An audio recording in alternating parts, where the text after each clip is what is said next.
ओम गणेशाय नमः। आज हम देवोत्थानी एकादशी का महत्व जानेंगे और साथ ही साथ उसकी कथा सुनेंगे।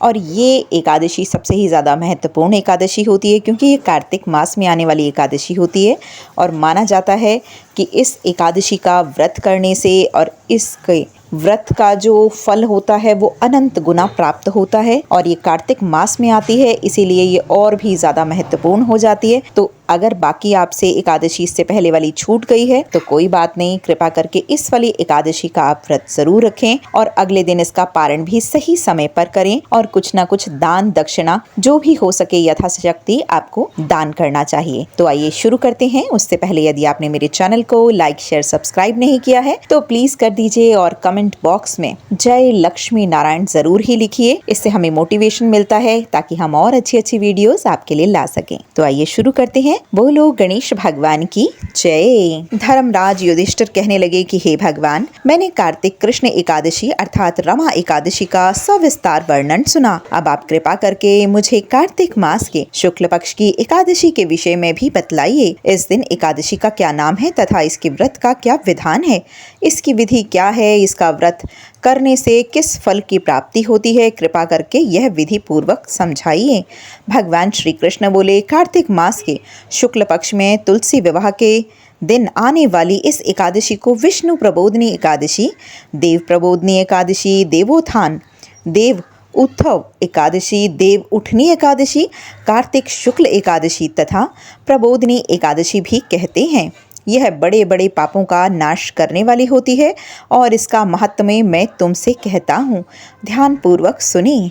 देवोत्थान एकादशी व्रत कथा। एक राजा के राज्य में सभी लोग एकादशी का व्रत रखते थे। प्रजा और नौकर चाकरों से लेकर पशुओं तक को एकादशी के दिन अन्न नहीं दिया जाता था। एक दिन किसी दूसरे राज्य का एक व्यक्ति राजा के पास आकर बोला, महाराज कृपा करके मुझे नौकरी पर रख लें।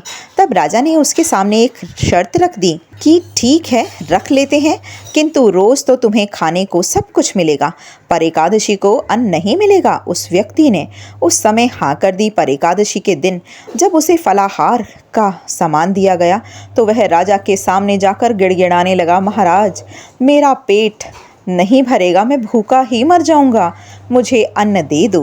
राजा ने उसे शर्त की बात याद दिलाई पर वह अन्न छोड़ने को तैयार ना था।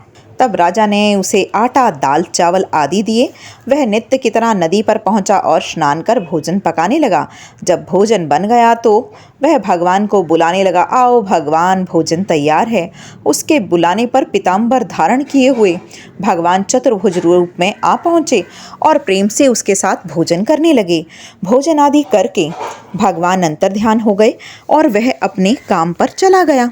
15 दिन बाद अगली एकादशी को वह राजा से कहने लगा कि महाराज मुझे दुगना सामान दीजिए। उस दिन तो मैं भूखा ही रह गया। राजा ने कारण पूछा तो उसने बताया कि हमारे साथ भगवान भी खाते हैं, इसलिए हम दोनों के लिए तो ये सामान पूरा नहीं होता। यह सुनकर राजा को बहुत आश्चर्य हुआ। वह बोला कि मैं नहीं मान सकता कि भगवान तुम्हारे साथ भोजन खाते हैं। मैं तो इतना व्रत रखता हूँ, पूजा करता हूँ, पर भगवान ने मुझे कभी दर्शन नहीं दिए। राजा की बात सुनकर वह बोला, महाराज यदि विश्वास ना हो तो साथ चलकर देख लें। राजा एक पेड़ के पीछे छिप कर बैठ गया। उस व्यक्ति ने भोजन बनाया और भगवान को शाम तक पुकारता रहा, परंतु भगवान नहीं आए। अंत में उसने कहा कि हे भगवान, यदि आप नहीं आए तो मैं नदी में कूदकर प्राण दूंगा। लेकिन भगवान नहीं आए। तब वह प्राण त्यागने के उद्देश्य से नदी की तरफ बढ़ा। प्राण त्यागने का उसका दृढ़ इरादा जान शीघ्र ही भगवान ने प्रकट होकर उसे रोक लिया और साथ बैठकर भोजन करने लगे। खा पीकर वे अपने विमान में बिठाकर उसे अपने धाम को ले गए। यह देखकर राजा ने सोचा कि व्रत उपवास से तब तक कोई फायदा नहीं हुआ जब तक मन शुद्ध ना हो। इससे राजा को ज्ञान मिला। वह भी मन से व्रत उपवास करने लगा और अंत में स्वर्ग को प्राप्त हुआ।